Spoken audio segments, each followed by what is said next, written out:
Jadi nanti akan diisi oleh saya terkait dengan mengenal jurnal, mencari referensi ilmiah yang tersedia di dunia digital. Kemudian juga bagaimana teknik kita mensubmit artikel, ya. Pengalaman saya sebagai pengelola jurnal, ini nanti yang mengisi tiga-tiganya pengelola jurnal, ya. Ya, saya pengelola jurnal manajemen di program studi MM, kemudian nanti Pak Dr. Rudi Hartono, pengelola jurnal teknologi pendidikan, dan Pak Bahrum Subagia MPD, beliau adalah pengelola jurnal di MPAI, ya, Tawazun di MPAI. Nah, jadi memang kita bercerita saja nanti terkait dengan pengalaman kita dalam mengelola jurnal dengan artikel-artikel yang kita dapati, ya, belajar dari pengalaman, kesalahan-kesalahan yang pernah dilakukan oleh para autor, para penulis, sehingga artikelnya menjadi di-reject atau menjadi lama prosesnya, sehingga nanti tidak terulang pada saat kita mengirim. Terkadang sangat teknis, ya, banyak sekali artikel ke-reject problem teknis yang belum dipahami oleh si autor. Yang mungkin nanti juga akan saya jelaskan. Baik Bapak dan Ibu sekalian yang saya hormati, kita mulai ya untuk materi pertama. Terkait dengan kita mengenal jurnal, ya, mengenal jurnal dan jurnal ilmiah. Nah, terkadang ada dua hal nih yang suka salah nih. Kalau kita menyebut jurnal, kamu jurnalnya udah dimuat belum? Nah, itu yang kita maksud sebetulnya adalah artikel, ya. Jadi gimana sih hubungannya nih antara artikel ilmiah dan jurnal? Jurnal itu rumahnya, ya, rumahnya, tempat atau media kita mempublikasikan artikel ilmiah. Nah, disebutnya jurnal ilmiah. Kalau misalnya kita menulis artikel populer, adanya di majalah atau adanya di koran misalnya, ya, atau media lain. Nah, khusus untuk artikel ilmiah, maka wadah media tempat seseorang menulis itu disebut dengan jurnal ilmiah. Nah, kenapa dia juga namanya jurnal ilmiah? Karena memang jurnal ini proses dia menjadi ilmiah itu ada proses pengakuan, ya, pengakuan dari pihak yang berwenang. Itu kalau di Dikti Kemendikbud itu ada bagian namanya Arjuna, ya. Arjuna itu yang dia khusus mengelola artikel-artikel ilmiah atau jurnal-jurnal ilmiah yang memberikan akreditasi dan sebagainya. Jadi jurnal ilmiah adalah ya wahana tempat publikasi berkala, ya. Biasanya jurnal ini dia menetapkan bidangnya apa, ya. Kemudian terbitnya berapa kali, ya. Tim editornya siapa, reviewernya siapa, dan dia sudah punya bidang. Nah, ini yang harus diperhatikan. Kalau Bapak dan Ibu misalnya sekarang adalah bidangnya di pendidikan agama Islam, tentu berarti jurnal-jurnal yang akan menampung artikel Bapak dan Ibu terkait dengan jurnal yang berada di bawah dunia pendidikan. Ya, nanti biasanya di jurnal itu ada skupnya, ya, skup dia di apa. Nanti kita coba langsung praktek untuk melihat bagaimana melihat skup jurnal. Nah, biasanya tujuan jurnal ini ya memang untuk menyebarluaskan ilmu, ya, informasi, ilmu pengetahuan, hasil penelitian atau studi literatur para akademisi, ya. Jadi kalau di dunia akademis saya kira penelitian itu ada yang sifatnya kuantitatif, ada yang sifatnya kualitatif. Dan yang kedua juga diakui konsep pemikiran, ya, konsep pemikiran yang melewati proses ilmiah, nah itu juga disebut dengan hasil penelitian. Jadi jurnal ya seringkali sebagai media publikasi karya ilmiah yang dibuat. Nah, jadi artikelnya akan dikirim ke jurnal apa? Nah itu ya bukan tidak sama kalau kita sebut jurnal, bukan artinya artikel. Kalau disebut artikel juga bukan artinya jurnal. Itu dua hal yang sangat berbeda. Nah, biasanya konten dari jurnal itu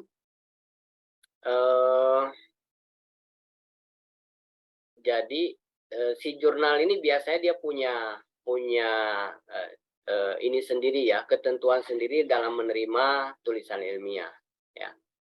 Nanti saya perlihatkan contohnya di mana kita melihat di jurnal terkait bahwa jurnal ini menerima tulisan apa saja gitu ya.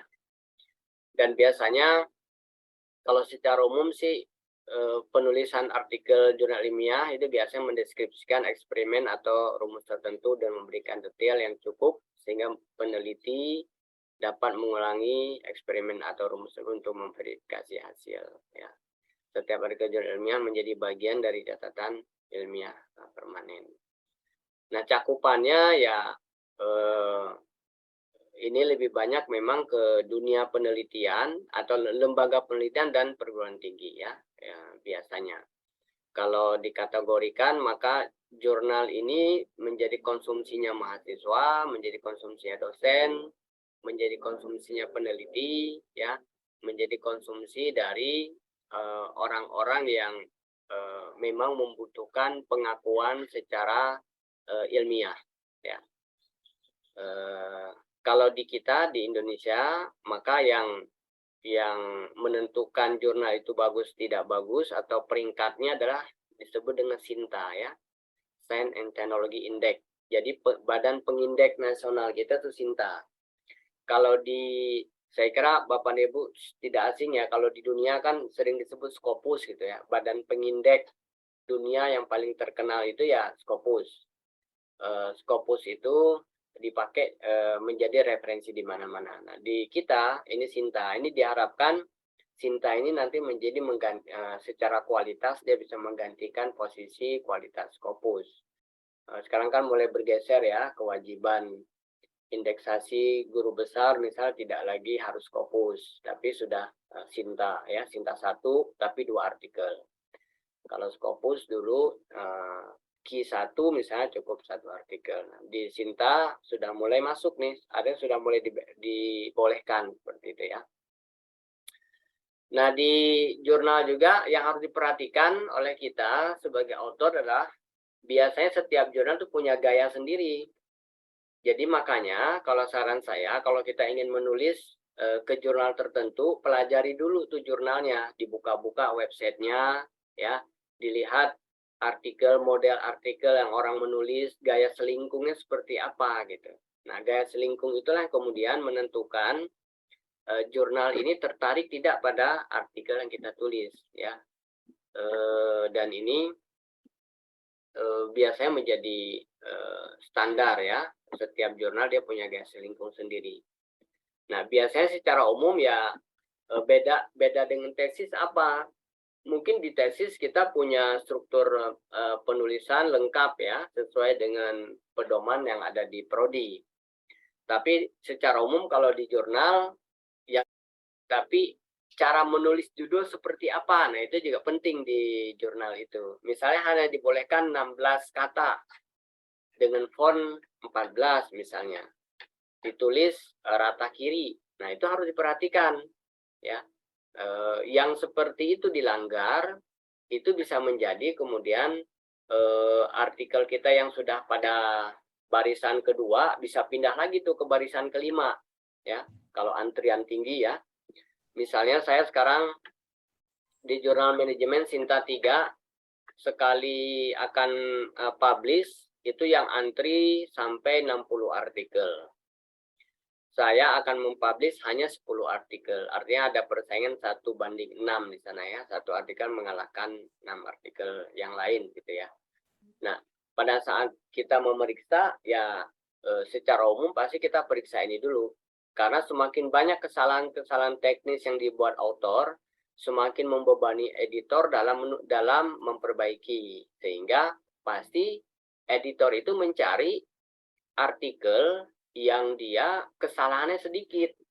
Kalau kesalahannya sedikit, sehingga dia tidak terlalu banyak juga yang menggunakan, setelah metode ada, studi literatur, ada juga yang tidak ya, seperti sedang menghilang. Sekarang ini memang kalau anjuran dari, para asesor, studi literatur itu, hilang dari sisi subbab, tetapi dia masuk ke dalam semua bab, sesuai kebutuhan kita, seperti itu ya. Nah, biasanya langkahnya begini, jadi kita mengajukan ya, kemudian dilakukan penelaahan, kemudian dilakukan penyuntingan, kemudian produksi. Intinya sih 3 itu, 4 itu ya, ketika artikel kita mengajukan. Nah, tapi kan banyak sekali yang merasa lama sekali nih sudah mengajukan, menunggu waiting list, tapi tidak ada proses-proses. Nah, sebenarnya itu sedang antri ya, tergantung jurnal itu berapa lama berapa banyak artikel yang mengirim ke jurnal tersebut. Nah, itu kan dia prosesnya harus antrian ya. Karena kalau dia memproses juga langsung artikel yang baru masuk, itu nanti akan bermasalah pada saat dia juga melakukan akreditasi pada jurnalnya. Jadi tidak boleh pilih kasih gitu lah ya. Jadi setiap antri harus diproses. Kalau artikel sangat banyak yang saya katakan tadi itu, dia kesalahan kecil saja di-reject, kesalahan kecil di-reject, atau diminta revisi dari autornya. Dan itu membuat antrian kita semakin panjang sampai melakukan kesalahan kecil.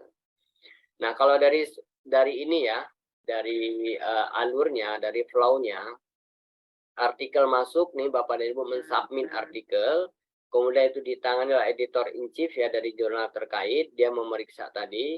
Pertama yang diperiksa adalah Turnitinnya ya, Jang ya. Makanya kemudian jangan sampai melakukan kesalahan kecil.